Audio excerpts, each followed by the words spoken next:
¿Se ha puesto usted a pensar cuánto ganamos nosotros en términos de salario mínimo promedio y cuánto ganan en otros países?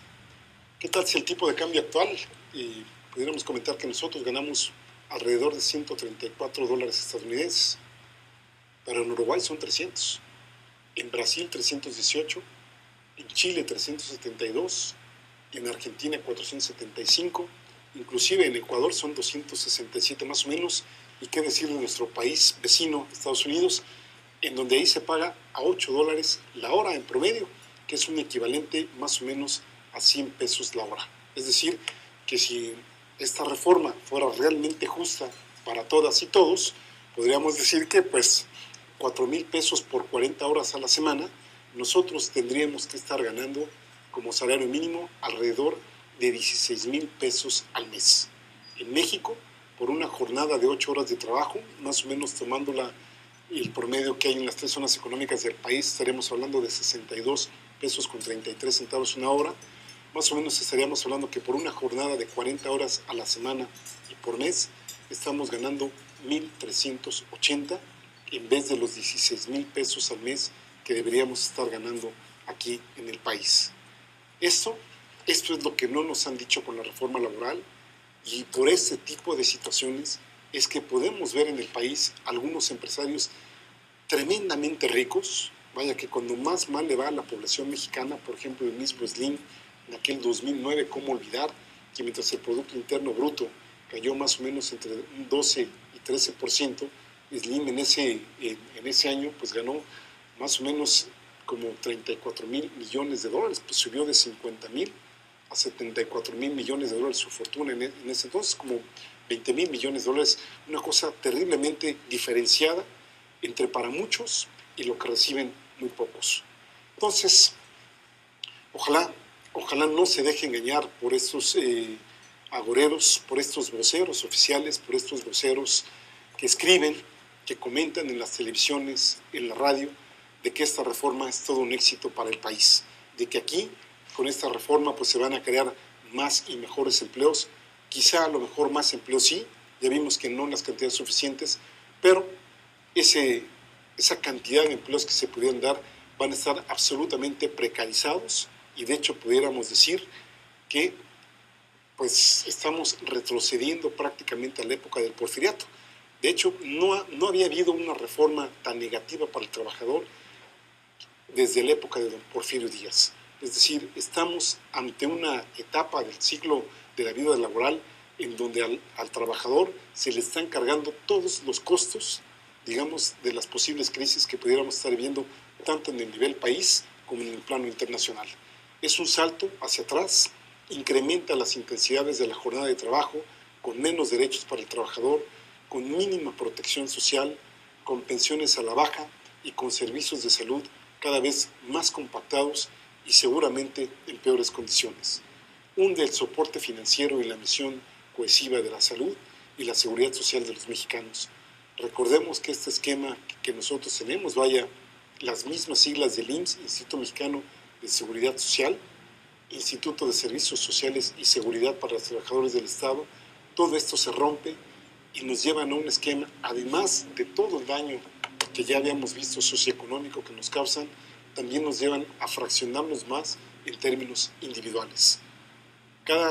Con este esquema, cada vez más, nosotras y nosotros vamos a recurrir, si no tenemos presente esto, si vemos en medidas de corto plazo, que cada quien va a ver por sus intereses.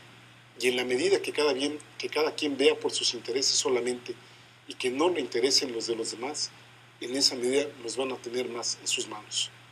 Los poderes fácticos y los líderes sindicales están eliminando los artículos de ley que afectaban sus intereses.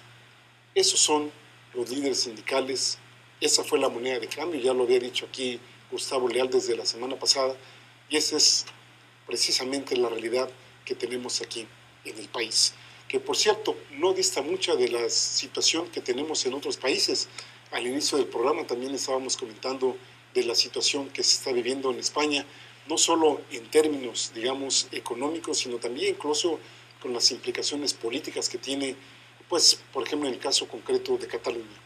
Sabemos que en España, allí está Rajoy, dándole en la idem, es decir, rajándoles pues todo lo que les queda de patria a los españoles, y también en cuestiones que tienen que ver con represión. ¿Cómo olvidar las escenas ahí que estuvieron circulando en YouTube y en algunos periódicos nacionales e internacionales de la represión que se dio en Madrid? Por ejemplo, en esa convocatoria lanzada en redes sociales por el movimiento S25 para realizar un cerco al Congreso en reclamo por los programas de austeridad de Mariano Rajoy, y que derivó en enfrentamientos entre manifestantes y fuerzas del orden, con saldo de decenas de heridos y detenidos. La protesta fue convocada por los indignados contra el duro plan de austeridad del gobierno de derecha del presidente Mariano Rajoy y para exigir que se llame a nuevas elecciones ahí en España. Hay que recordar que Mariano Rajoy apenas tomó posesión el pasado diciembre por un periodo de 4 años.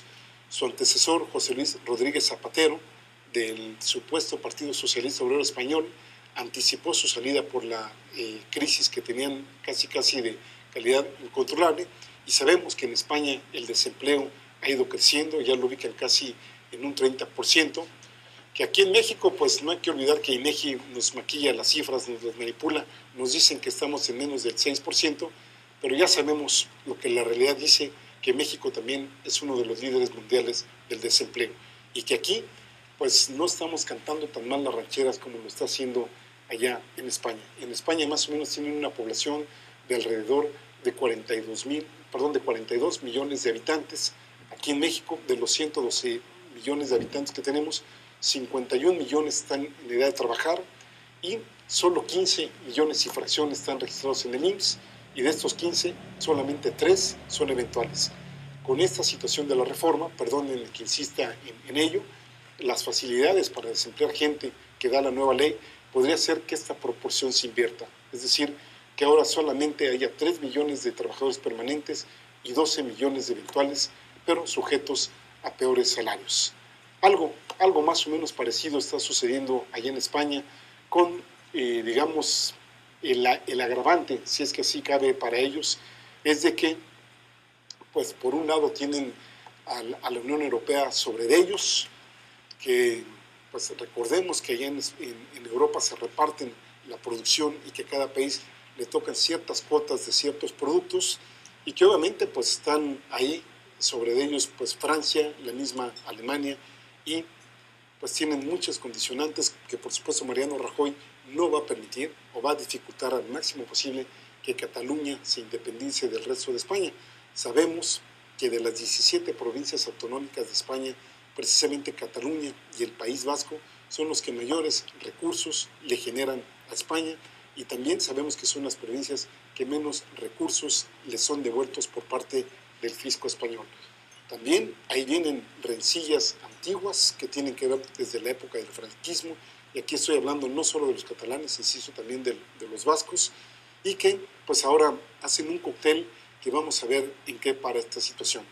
Los catalanes siempre han sido, digamos, de alguna manera proclives a independizarse. Hay quien dice que no les hace falta, que son los que tienen más beneficios, pero lo cierto es que independientemente del origen biológico que tienen, que del resto de los españoles, siempre han puesto el acento en que no se consideran en la misma medida, pues digamos, de la misma forma tratados que el resto de los españoles, de la población española.